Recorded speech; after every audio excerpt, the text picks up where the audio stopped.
তুলসীকে জল দেওয়ার কি উপকারিতা আছে, বন্ধুগণ? একবারের কথা, দেবর্ষি নারদ ভগবান শ্রীকৃষ্ণের সঙ্গে সাক্ষাৎ করতে দ্বারকা নগরীতে উপস্থিত হন। নারদজিকে দেখে ভগবান শ্রীকৃষ্ণ আনন্দিত হয়ে তাকে অভ্যর্থনা জানিয়ে বলেন, আসুন দেবর্ষি, দ্বারকায় আপনাকে স্বাগতম। আজ কি উদ্দেশ্যে দ্বারকায় আপনার আগমন ঘটেছে? নারদজি বলেন, হে প্রভু, আপনি সবকিছু জানেন, তবু জিজ্ঞাসা করছেন। হে ভক্তবৎসল, যদি দাসকে অনুমতি দেন তবে আমি আপনাকে কিছু জিজ্ঞাসা করার চেষ্টা করি। বহুদিন ধরে আমার মনে এই সংশয় সৃষ্টি হয়েছে। ভাবলাম আজ আপনাকে জিজ্ঞাসা করি। শ্রীকৃষ্ণ বলেন, হে দেবর্ষি, নিশ্চয়ই জিজ্ঞাসা করুন। আপনার প্রত্যেকটি সংশয় দূর করা আমার কর্তব্য। আমি জানি আপনি অবশ্যই সমস্ত মানুষের কল্যাণের কথাই জিজ্ঞাসা করবেন, তাই আপনি নির্দ্বিধায় জিজ্ঞাসা করুন। আপনার মনে যে সংশয়ই থাকুক, আমি তা সমাধান করব। দেবর্ষি বলেন, হে প্রভু, দেবী তুলসীর মহিমা আমি জানি, এবং এটাও জানি যে ভগবান বিষ্ণু তুলসীর গাছকে অত্যন্ত প্রিয় মনে করেন।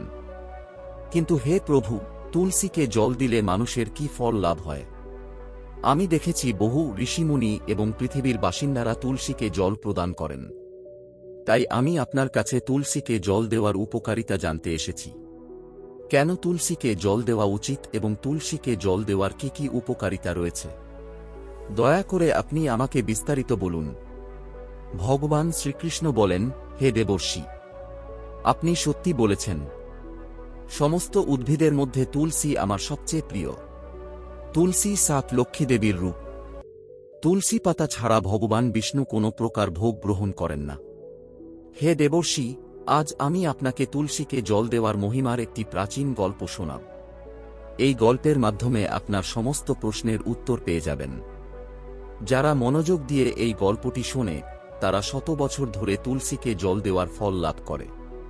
তাই দেবর্ষি, আপনি এই গল্পটি মন দিয়ে শোনার অনুরোধ করছি। দেবর্ষি বলেন, হে প্রভু, আপনার মুখ থেকে 7 লক্ষ্মী রূপা তুলসীকে জল দেওয়ার মহিমা শোনা বড়ই সৌভাগ্যের বিষয়। তাই হে প্রভু, আমাকে এই মহিমাটি বলুন। আমি মনোযোগ দিয়ে তা শ্রবণ করব এবং 3টি লোকেই এর প্রচার করব। এরপর ভগবান শ্রীকৃষ্ণ নারদজিকে গল্প শোনাতে শুরু করেন। প্রাচীনকালে অবন্তিকা নগরীতে ধনেশ্বর নামে এক ব্রাহ্মণ বাস করতেন। তিনি জন্মসূত্রে ব্রাহ্মণ হলেও কর্মে দুর্নীতিগ্রস্ত, ছলনাময় এবং মূর্খ ছিলেন। তিনি কম্বল ও চামড়া বিক্রি করে অর্থ উপার্জন করতেন এবং সর্বদা মিথ্যা বলতেন। তাঁর মন সর্বদা অন্যায় কাজে ব্যস্ত থাকত। তিনি চুরি, জুয়া এবং দুষ্কর্মে লিপ্ত ছিলেন।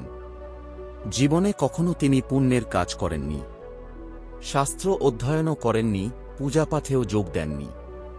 সর্বদা তাঁর মন অন্যের সম্পত্তির প্রতি লালায়িত থাকত। সেদিনে অর্থ উপার্জন করত এবং রাতে বেশ্যাদের সঙ্গে সময় কাটাত। এইভাবে সেই পাপী ধনেশ্বর ব্রাহ্মণ শুধুমাত্র পাপ করেই তার জীবন অতিবাহিত করত। সে কখনো তার মুখে ভগবান বিষ্ণুর নাম নেয়নি এবং কোনো দেবদেবতার পূজাও করেনি। এইভাবে পাপ করতে করতে তার বহু বছর কেটে গেল। এরপর ধনেশ্বর ব্রাহ্মণ কেনাবেচার কাজে মাহিষ্যতী পুরীতে গিয়ে উপস্থিত হল। সেই নগরের কাছে দিয়ে নর্মদা নদী বয়ে যাচ্ছিল, যেখানে দূর দূর থেকে লোকেরা নদীতে স্নান করতে আসত। তারপর সেই ব্রাহ্মণ নদীর তীরবর্তী একটি আশ্রমে গিয়ে থামল। সেই আশ্রমে অনেক বিদ্বান ব্রাহ্মণ শাস্ত্র পাঠ করতেন এবং ভগবান বিষ্ণুর স্তুতি করতেন। সেই ভণ্ড ধনেশ্বরও ভান করে তাদের সঙ্গে সেই আশ্রমে রয়ে গেল। সেই বিদ্বান ব্রাহ্মণদের সঙ্গে থাকতে থাকতে তারও ভগবান শ্রীহরির নাম শোনার সুযোগ হল। সে সেই স্থানে 1 মাস ধরে থাকল। এরপর সেখানে আগত লোকেরা গরুর পূজা করে ব্রাহ্মণদের আহার করাল। সেই পাপী ব্রাহ্মণও তাদের সঙ্গে বসে ভোজন করল এবং ভগবানের প্রসাদ গ্রহণ করল। সেই আশ্রমে একটি তুলসী গাছ ছিল। সেই ব্রাহ্মণ অজান্তেই প্রতিদিন সেই তুলসী গাছে জল ঢালত। তার মনে কোনো চিন্তা ছিল না যে সে কি করছে। প্রতিদিন সকালে উঠে জল নিয়ে সেই তুলসী গাছে ঢালত। এরপর একদিন সেই আশ্রমে ঘুমিয়ে থাকাকালীন একটি সাপ সেখানে এসে তাকে কামড় দিল। সেই পাপী ব্রাহ্মণের ঘুমের মধ্যেই মৃত্যু হল। সকালে অন্য ব্রাহ্মণরা তাকে অচেতন অবস্থায় দেখে তার মুখে তুলসী পাতা ও তুলসীর জল দিল। এরপর তারা বুঝতে পারল যে তার মৃত্যু হয়েছে। সেই পাপী ব্রাহ্মণের মৃত্যুর পর সেই স্থানে যমদূতরা আবির্ভূত হল এবং তাকে ধরে যমলোকের দিকে নিয়ে যেতে লাগল। যাওয়ার পথে সেই ব্রাহ্মণ বিলাপ করতে লাগল এবং যমদূতদের বলতে লাগল, হে যমদূতগণ, আমাকে কোথায় নিয়ে যাচ্ছ? আমার মৃত্যু কেন ঘটল? তখন যমদূতরা বলল, অরে পাপী ব্রাহ্মণ, তুমি জন্ম থেকে মৃত্যু পর্যন্ত অনেক পাপ করেছ। তোমার সেই পাপের ফলেই একটি কালো সাপ তোমাকে দংশন করেছে এবং তোমার মৃত্যু ঘটেছে। এখন আমরা তোমাকে যমলোক নিয়ে যাচ্ছি। সেখানে যমরাজ তোমার পাপ কর্মের হিসাব করবেন এবং অবশ্যই তোমাকে নরকে নিক্ষেপ করবেন।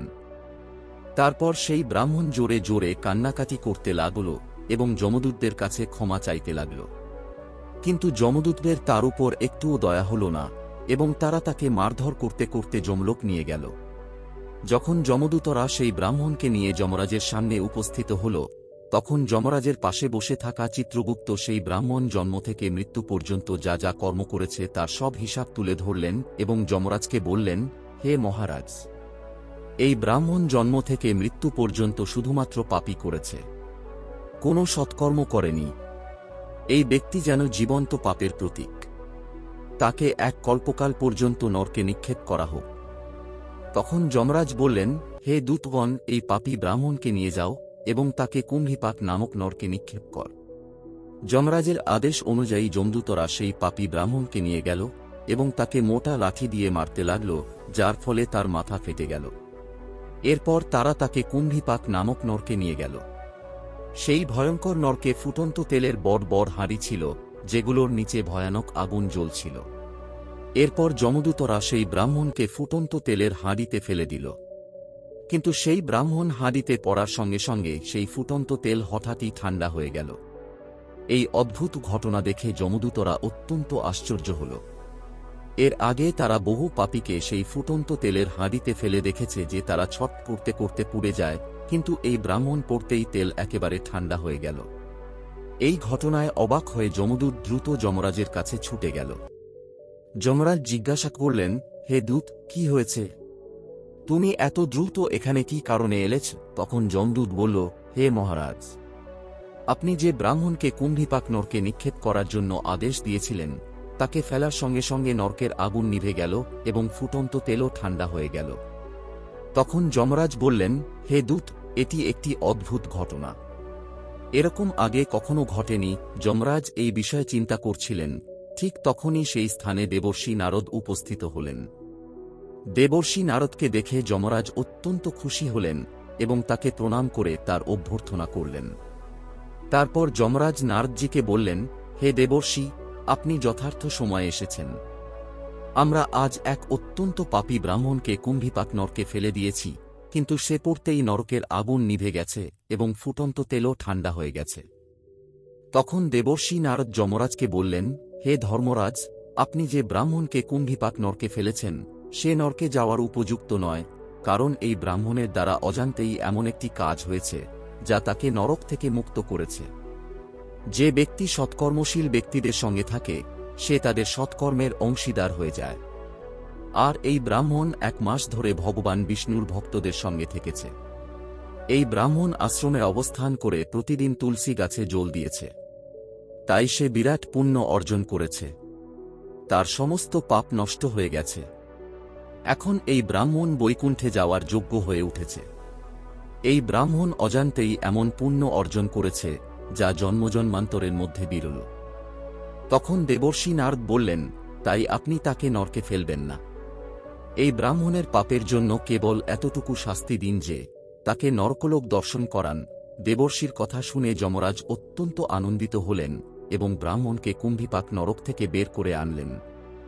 তারপর তিনি দূতদের বললেন, হে দূতগণ, এই মহাত্মা ব্রাহ্মণকে নিয়ে যাও এবং তাকে সমস্ত নরকলোকের দর্শন করাও। এরপর যমদূত সেই ব্রাহ্মণকে নিয়ে গিয়ে সমস্ত নরকলোক ঘুরিয়ে দেখাতে শুরু করলেন। যমরাজ বললেন, হে দেবর্ষি, এখন আমি আপনাকে তুলসী মহিমার আরেকটি কাহিনী বলি। সুতরাং আপনি মন দিয়ে শুনুন। প্রাচীনকালের কথা, সঠিক পর্বতে করবীরপুর নামক স্থানে ধর্মদত্ত নামে এক বিদ্বান ব্রাহ্মণ বাস করতেন। ধর্মদত্ত ছিলেন ভগবান বিষ্ণুর অনুগত ভক্ত। তিনি একাদশীর ব্রত পালন করতেন এবং সব সময় ভগবান বিষ্ণুর আরাধনায় নিবেদিত থাকতেন।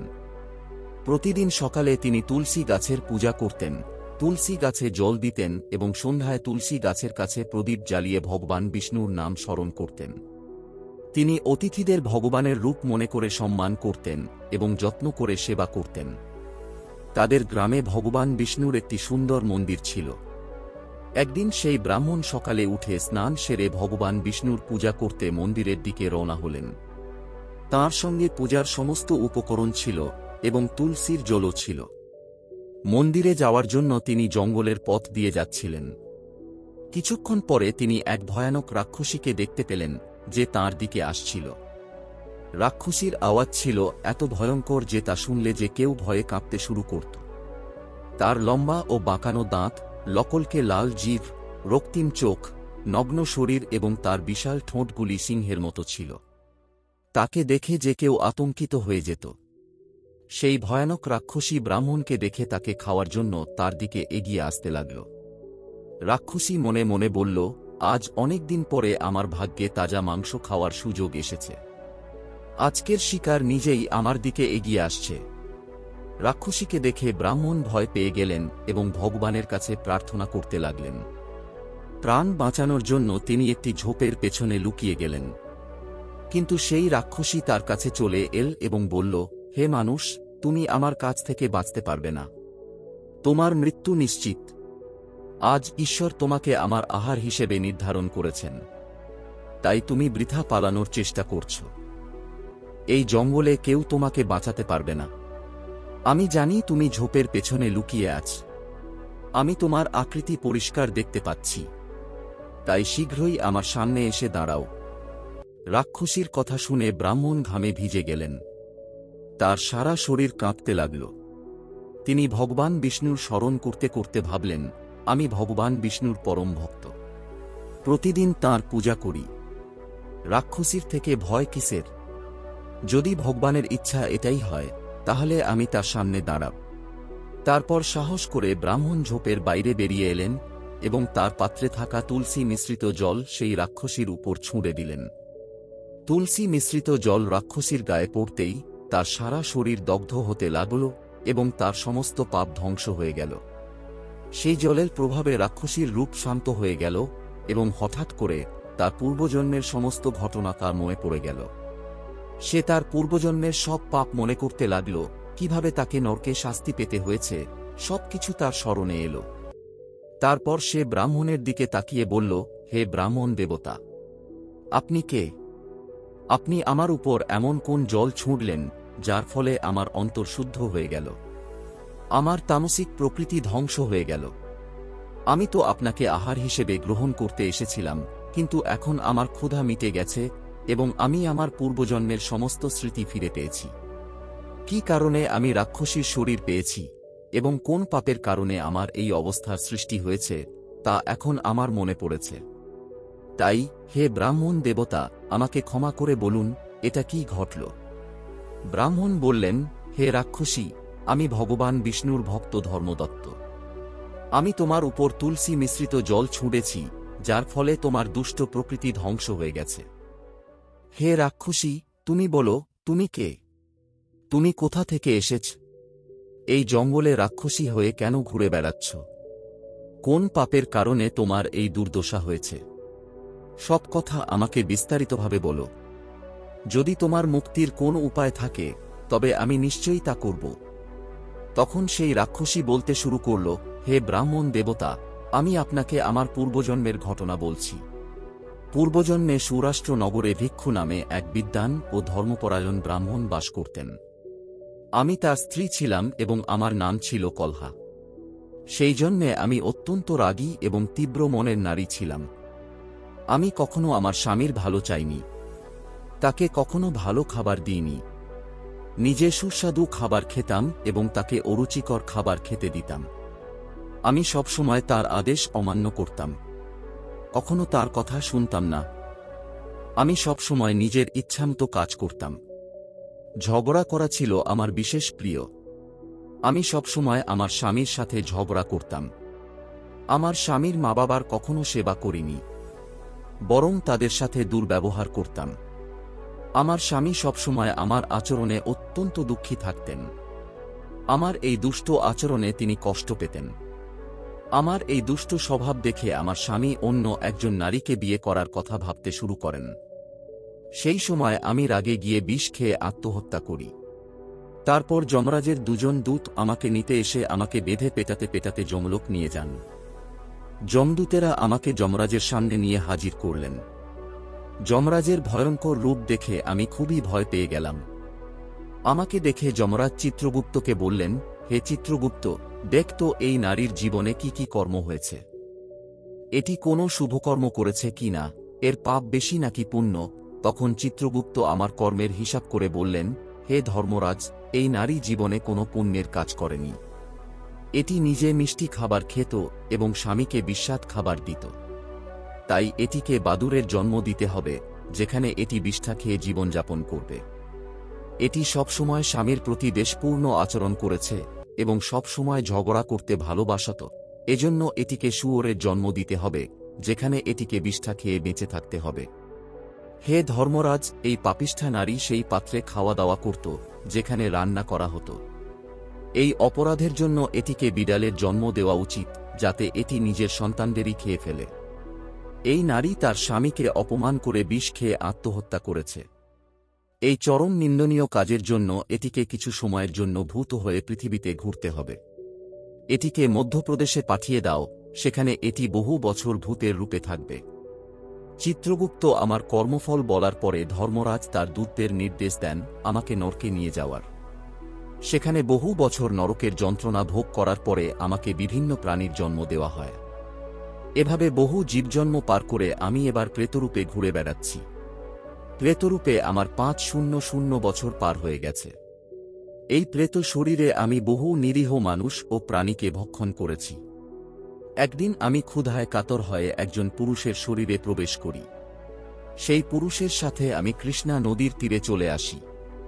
সেখান থেকে শ্রীহরির পার্শ্বদরা আমাকে সেই পুরুষের শরীর থেকে জোর করে বের করে দিয়ে তাড়িয়ে দেন। হে ব্রাহ্মণ দেবতা, তখন থেকেই আমি ক্ষুধা পিপাসায় কাতর হয়ে এইভাবে প্রেতরূপে ঘুরে বেড়াচ্ছি। আজ আমি এই বনে আমার ক্ষুধা নিবারণের জন্য এসেছি। তখন আমি আপনাকে দেখতে পাই, কিন্তু আপনার হাতে থাকা তুলসী জল আমার ওপরতেই আমার সব পাপ ধ্বংস হয়ে যায় এবং আমি আমার পূর্বজন্ম স্মরণ করতে পারি। যা কিছু ঘটেছে আমি আপনাকে সব বলে দিয়েছি। হে মহাত্মন, দয়া করে আমার ওপর করুণা করুন। আপনি নিশ্চয়ই কোনো পুণ্যবান ব্যক্তি। অনুগ্রহ করে আমাকে এই প্রেত শরীর থেকে মুক্তি দিন। তখন ধর্মদত্ত ব্রাহ্মণ বলেন, হে রাক্ষসী, তীর্থস্নান, দান এবং ব্রত পালনের মাধ্যমে মানুষের পাপ নষ্ট হয়, কিন্তু তুমি প্রেত শরীরে থাকায় এই কাজ করতে পারবে না। তোমার এই অবস্থায় আমি গভীর দুঃখ পাচ্ছি। তোমার মুক্তি না হলে আমার মনে শান্তি আসবে না। আমি ভগবান বিষ্ণুর ভক্ত এবং প্রতিদিন তুলসীতে জল অর্পণ করি। তুলসীকে প্রণাম করি। শাস্ত্রে বলা হয়েছে যে যিনি তুলসীতে জল দেন তার সমস্ত পাপ ধ্বংস হয়। তাই আমি আমার তুলসীতে জল দেওয়ার পুণ্য তোমাকে প্রদান করছি। এই পুণ্য গ্রহণ করে তুমি মুক্তি লাভ করো, এই বলে তিনি ভগবান বিষ্ণুর কাছে প্রার্থনা করলেন। এরপর ধর্মদত্ত ব্রাহ্মণ তুলসী জল সেই রাক্ষসীর শরীরে ছিটিয়ে বললেন, হে প্রভু, আমি সৎ হৃদয়ে তুলসী জল অর্পণ করেছি। এর পুণ্য এই রাক্ষসীকে দান করছি। অনুগ্রহ করে তাকে মুক্তি দিন। তুলসী জল তার শরীরে পড়তেই তার রাক্ষসী রূপ দগ্ধ হয়ে গেল এবং তার শরীর থেকে একটি দেবীর মতো রূপবান নারী বের হয়ে এল। সেই নারীর সৌন্দর্য দেখে মনে হল তিনি স্বর্গলোকের কোনো অপ্সরা। তারপর সেই নারী ধর্মদত্ত ব্রাহ্মণকে প্রণাম করে বললেন, হে দ্বিজশ্রেষ্ঠ, আপনার করুণার কারণে আমি এই পাপী শরীর থেকে মুক্তি পেয়েছি। আমি পাপের সাগরে ডুবে যাচ্ছিলাম, আর আপনি আমার জন্য নৌকা হয়ে এসেছেন। এরপর আকাশ থেকে একটি দিব্য বিমানে নেমে এল। সেই বিমানে ভগবান বিষ্ণুর 2 পার্ষদ বসেছিলেন। তাদের এবং দিব্য বিমান দেখে ধর্মদত্ত ব্রাহ্মণ বিস্মিত হলেন। তিনি পার্ষদদের প্রণাম করলেন।